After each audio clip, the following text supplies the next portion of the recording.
everybody. We're back. This is Rotimi, aka Rodopemu.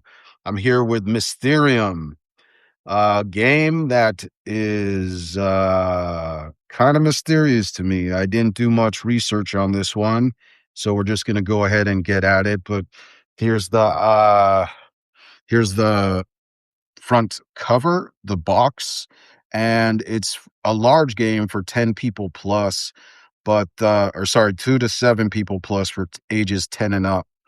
And it takes 42 minutes to play. So like I said before, these games often take less or more time to play, but that's the average. And this also won the Ador Yo Delene. Okay. Um yeah, I understand why people sometimes have a hard time saying my name. 2016. So it won awards, and I've heard a lot about good things about this game. It's also by Libellud, and it made a lot of other games were made in its image. It's pretty awesome to hear that because oftentimes these larger companies do the same thing, and it's good to see kind of a smaller independent company getting success with a similar method or process or business.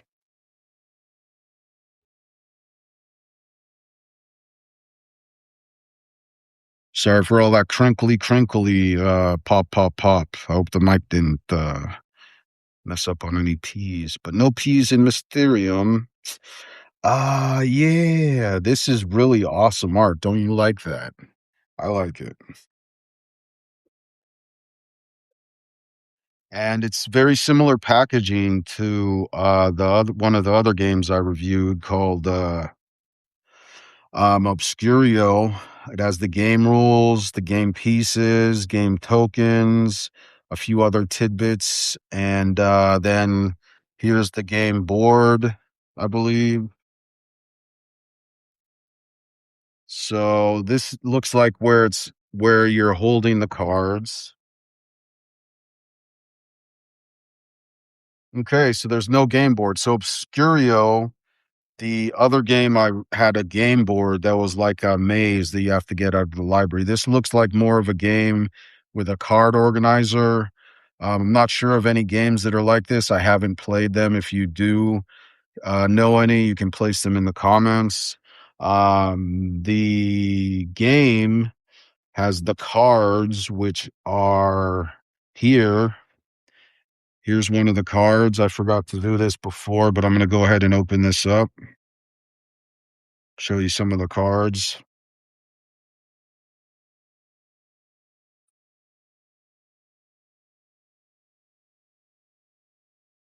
So these cards are very similar to a lot of the other games that Libellud put out, especially Dixit, but these have more look like they're definitely not sinister, but they're kind of darker. Well, this one's kind of bright, but there's some gargoyles. Yeah, so these cards look nice. Uh and it's got some mini cards. Let's open these up.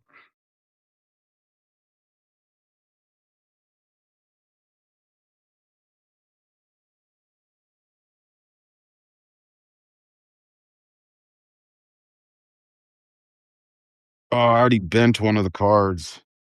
So I bought another game called Once Upon a Time, which was in 1993. And Once Upon a Time was a game that was made by Libellud, but it was a precursor to all these games.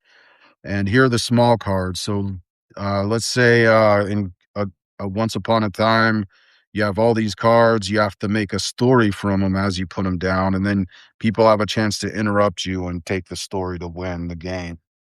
So, like Obscurio, this has a timed game with the blue, whatever that is.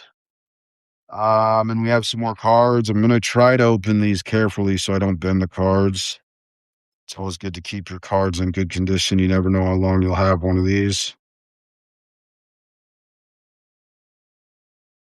Uh, so yeah, these look like they're more characters. So these look like the characters that you play in Mysterio. This is kind of like the game I mentioned before, Clue. This is more like the game Clue than Obscurio. There are all these characters, and basically, it's a co-op game. So I believe you do something with in a cooperative manner, and it's also a party game. It won four uh, nominees of the best party game in 2020, and Obscurio won some in 2015. So they've been doing pretty well. Here's some card holders. I'm gonna go ahead and open these card decks since I didn't do it in the Obscurio video. I don't know why. Maybe I would thought these games would be worth something. You know, game collecting is actually pretty popular. I looked up, I believe, like Risk or Life, or one of the very old games that came out in the 1950s, and it was worth like $200 or something. And it was Brent, I think it was even used or something. But so there are some game collectors out there who collect these board games. If you ever want to consider getting into it. Um, so yeah, here's some more character cards. I'm gonna try to not mix these up too much because these are very similar to the other ones, which were right here. Oh, they're all different sizes. Yeah, so all the cards are different sizes, so you can't mix them up, and they also have different graphics on the back. And let's see what else we have in here. So these look like little chess pieces. Not sure what you do with them. They're magical balls with, like, kinda like a psychic's ball. Oh, now I remember. This is a game where you're playing you have mystic powers, and, you basically play the game as a mystic, and you have to solve a mystery with the cards. So that's the whole point of the game. That's pretty cool, right? It was so cool that I was so amazed I forgot about it. Anyway, I hope you don't forget about these games because they are pretty cool, kinda good style to have with your, maybe a new style if you're into PC games or, if you're into writing or anything creative. This will help you kinda get the creative juices flowing and just have fun with a few people that, doesn't involve, like, I don't know. I usually say doesn't involve, like, shooting or, like, I don't know, like, fighting, like Street Fighter 2. It's kind of, a whole new fun all in its own.